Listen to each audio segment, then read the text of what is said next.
Olá, boa noite, pessoal. Rede TV News está no ar nesta terça-feira, 16 de setembro. Em Brasília, a Câmara começa a votação da chamada PEC da blindagem. O projeto quer aumentar a proteção de parlamentares contra processos na Justiça. E aqui em São Paulo, a polícia identifica suspeitos de assassinar o ex-delegado-geral da Polícia Civil, Rui Ferraz Fontes. Maior operação contra tráfico de animais silvestres da história do país. Pelo menos 40 presos e centenas de animais foram resgatados. Pelo menos 40 pessoas foram presas na maior operação contra o tráfico de animais silvestres já feita no país. Na cidade da polícia, centenas de animais apreendidos foram recebidos em uma base de avaliação veterinária. Capturados por traficantes, o destino deles eram feiras ilegais. Era um corredor da morte, porque a forma que era feito o transporte, que era feito a retirada dos animais silvestres do meio ambiente, o seu habitat natural, era com uma crueldade enorme. Mais de 700 animais foram resgatados. Os agentes fizeram buscas em mais de 270 endereços no Rio de Janeiro, em São Paulo e em Minas Gerais. 45 mandados de busca e apreensão por organização criminosa armada foram expedidos contra a quadrilha. Segundo a polícia, o grupo tem ligação com o Comando Vermelho, responsável pelo fornecimento de armas. Um desses marginais, que enquanto foragido, ele é apontado como um latrocida contumaz, indivíduo de alta periculosidade vinculado ao tráfico de drogas, demonstrando que o tráfico de animais e o tráfico de drogas, na verdade, eles integram a mesma organização criminosa com duas frentes lucrativas distintas. Segundo a polícia, o preço de uma arara vendida pelos traficantes poderia chegar a R$5.000. Já os primatas custavam até 8 mil. A quadrilha contava com um núcleo especializado na captura desse tipo de animal na Floresta da Tijuca. O grupo tinha até um especialista em falsificar documentos do IBAMA. A polícia identificou um dos consumidores, o deputado estadual Tiago Raimundo dos Santos Silva, o TH Joias, preso no início do mês por tráfico, venda de armas e ligação com o Comando Vermelho. Em áudios obtidos pela polícia, um traficante diz que TH Joias intermediou a venda de 4 macacos. Pergunta o TH Joia aí, quem vendeu pra ele foi eu lá no salão do Raul lá, pô, em Bento Ribeiro. E não foi um não, o TH me adiantou uns 3 ou 4 pessoas aí, pô. Fala com ele, o Wallace Gordinho, o maluco tatuado que te vendeu lá. O deputado está preso em Bangu, na zona oeste do Rio. Ele já havia sido preso pelos mesmos crimes em 2017. Foi enterrado no final dessa tarde o corpo do ex-delegado-geral da Polícia Civil de São Paulo, Rui Ferraz Fontes, um crime absolutamente perverso que chocou o país. Ele foi assassinado ontem em Praia Grande, no litoral paulista. Novas imagens mostram a cronologia do crime. Familiares, amigos, autoridades e integrantes da corporação prestaram a última homenagem ao delegado Rui Ferraz Fontes.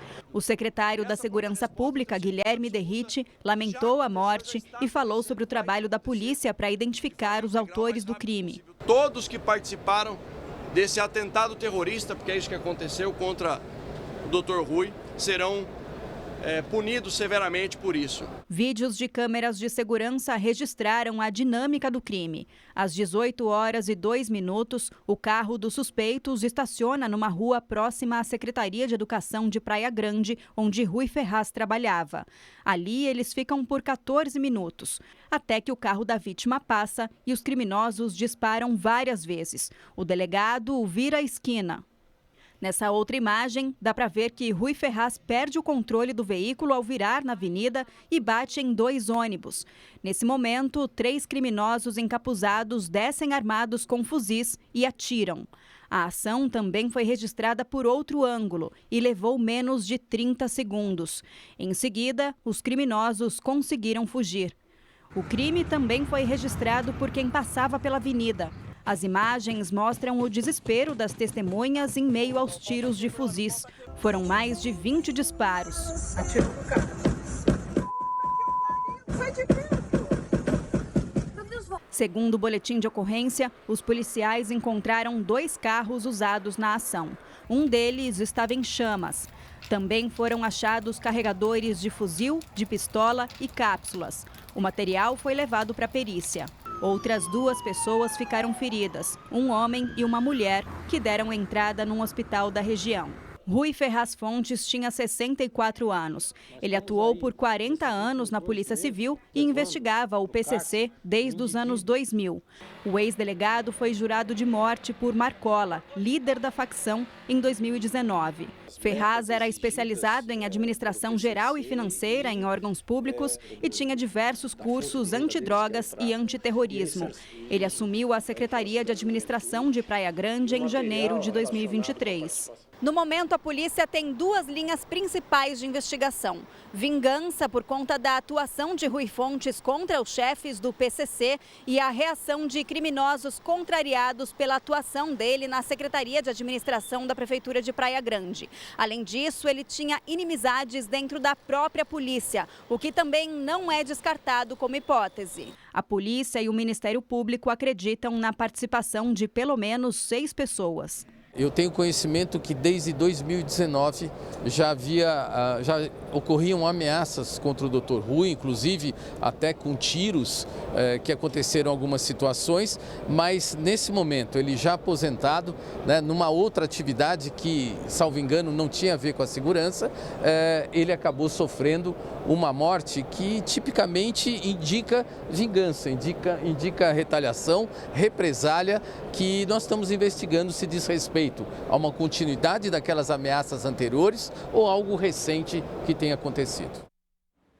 Uma vingança planejada e com participação de muitos criminosos. 2 suspeitos de participar dessa execução do ex-delegado Rui Ferraz já foram identificados pela polícia. É um primeiro passo. Agora há pouco, o secretário de Segurança Pública, Guilherme Derrite, e o governador de São Paulo, Tarcísio de Freitas, se reuniram para tratar das investigações do crime, que obviamente são tratadas como prioritárias. A repórter Estela Freitas tem as informações. Oi, Estela, boa noite. O que se sabe até agora sobre essa investigação? Oi, Amanda, uma boa noite a você, boa noite a todos.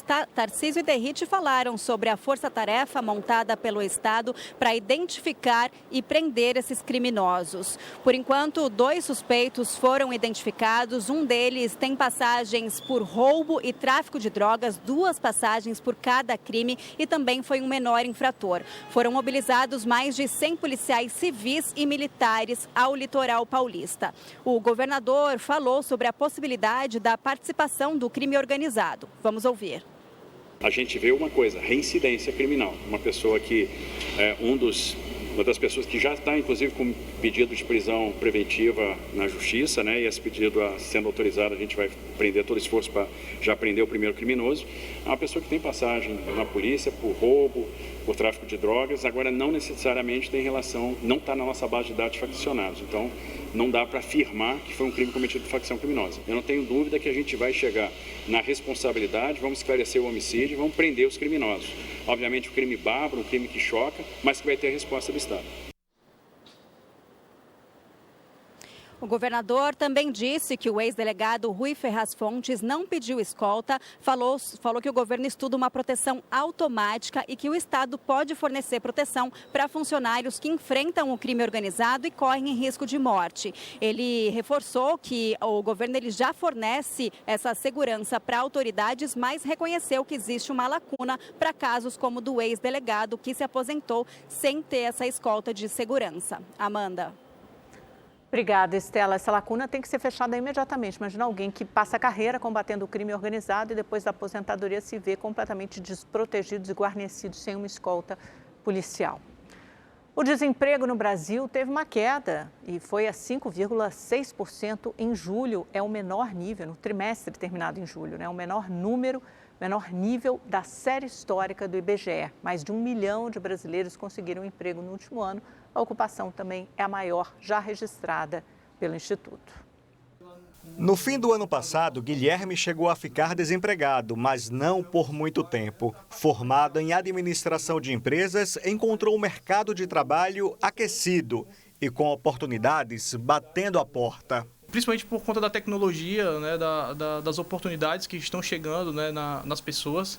Os números refletem. A taxa de desemprego no Brasil chegou ao menor patamar da série histórica, iniciada em 2012, 5,6% no trimestre encerrado em julho, uma queda de 1 ponto em relação ao trimestre anterior. De acordo com o IBGE, mais de 1 milhão de brasileiros conseguiram emprego no último ano, o que reduziu a população desocupada para pouco mais de 6 milhões de pessoas. Também houve queda de 11% no número de quem já não procurava trabalho. Hoje, são 2 milhões e 700 mil.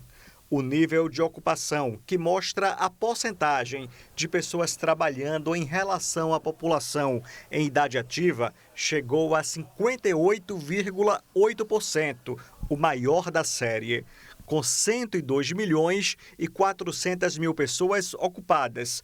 Outro destaque foi o aumento da renda média do trabalhador, que chega a R$ 3.384, também o maior nível registrado. Dá uma ideia de um crescimento econômico que ainda está vigoroso, uma demanda que ainda está forte, um PIB que está se mantendo entre 2% e 3% e está aderente a esse mercado de trabalho positivo.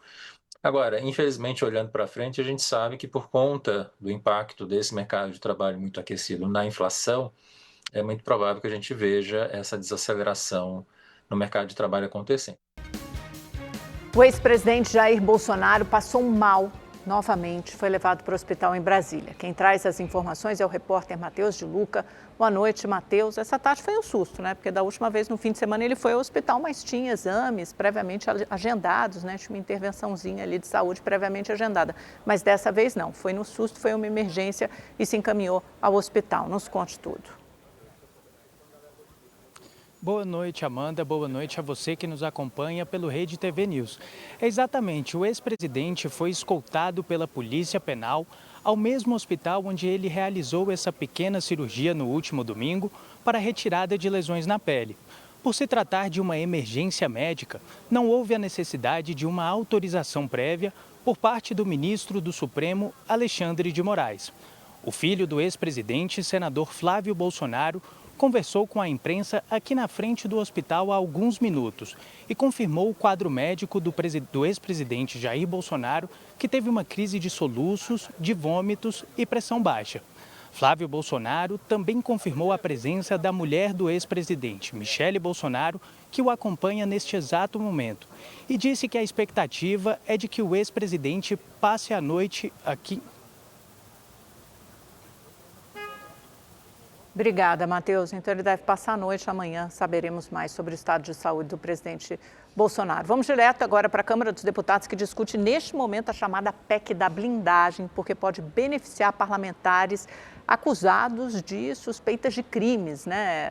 Contra a abertura de ações penais contra esses deputados e senadores. A repórter Gabriele Freire está no Congresso e tem as informações. Já começou essa votação, Gabriele, ou ainda não? Porque a discussão já acontece há algum tempo, né? Oi, Amanda, boa noite para você, boa noite a todos. Ainda não começou a votação de fato. Nesse momento, os deputados estão na fase de discussão, que é uma fase anterior à votação. Mas a expectativa de todos é que hoje ainda seja votado esse texto. Então, a gente vai saber aí logo mais, deve entrar aí adentro, madrugada adentro, se esse texto vai ser aprovado ou não. Nessa proposta da PEC da blindagem, prevê então que os parlamentares, eles só respondam ações penais se tiver um aval da Câmara ou do Senado. Nessa proposta também as casas têm até 90 dias para dar uma resposta à solicitação da Justiça. Em caso de prisão em flagrante, os parlamentares podem ainda decidir em votação secreta se votam ali para que esse parlamentar continue ou não preso. A votação dessa proposta hoje, ela vem de uma articulação, porque ela entrou na pauta de forma relâmpago. Então vem de uma articulação do Centrão com o PL. O PL tinha ali uma resistência a esse texto, mais mas na expectativa de votar a urgência do texto da anistia amanhã, o PL acabou cedendo essa votação, né? Essa votação está apoiando a PEC da blindagem. Hoje ainda, o PL também anunciou o deputado Eduardo Bolsonaro, filho do ex-presidente, como líder da minoria. Eduardo, que agora está morando nos Estados Unidos, sendo líder, ele não precisa mais ter as faltas ali justificadas, né? Isso é feito automaticamente. Então, essa é uma forma também que o partido encontrou para evitar qualquer tipo de cassação para o mandato de Eduardo Bolsonaro. Amanda? Resta saber se o Hugo Mota vai aceitar. Vamos ver, né, Gabriele? Obrigada. É isso, não tem mais tempo. Tchau, tchau. Até amanhã. Boa noite.